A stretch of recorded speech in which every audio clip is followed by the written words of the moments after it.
Nou sliepen de vluchtelingen nog in één grote ruimte. In het WTC zullen dat lietsere ruimtes worden, met 8 mensen in stapelbedden. Het is een beetje meer privacy. Er wordt in de hal het werken alles van Vretemon kleer te krijgen.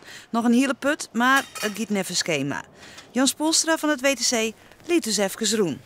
Hier sliepen ze dan. En dan verderop is er volle meer ruimte wedstrijden dan hoe je wat relaxen kan en andere dingen doen. Kan eten en drinken. Dit is meer bedoeld om wat te relaxen en een beetje privé te gaan. Dus de fjouwe stapelbedden en lokkers. En dat is het dan. Dan kun je zijn eigen spul meenemen. Hoeveel van deze units steen je nou, Spoelstra? Nou ja, in totaal kan er 600 stenen, dus maar 600 gedeeld erachter, dat is het. Ja. Dus dat is in de orde van grootte van een, denk ik, ongeveer lietse 80.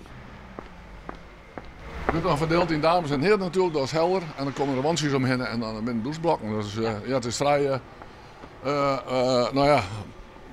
net luxe, maar het ziet er wel keurig uit. Ja. Ze kennen je boeten ook wat. Ze zullen ook nog wat inrichten, denk dat ze misschien een beetje basketballen kennen. Of dat soort dingen, dat kent daarachter ook nog. En wasje. En wasje en droegje, dat je er al je bent natuurlijk. Dus, ja, wat een uitdaging. Ja, het is wel een uitdaging. Maar ja, we zijn net de eerste die het in Nederland doen. Dus het is wel een serieuze uitdaging. Maar ik denk wel of we het doen kennen.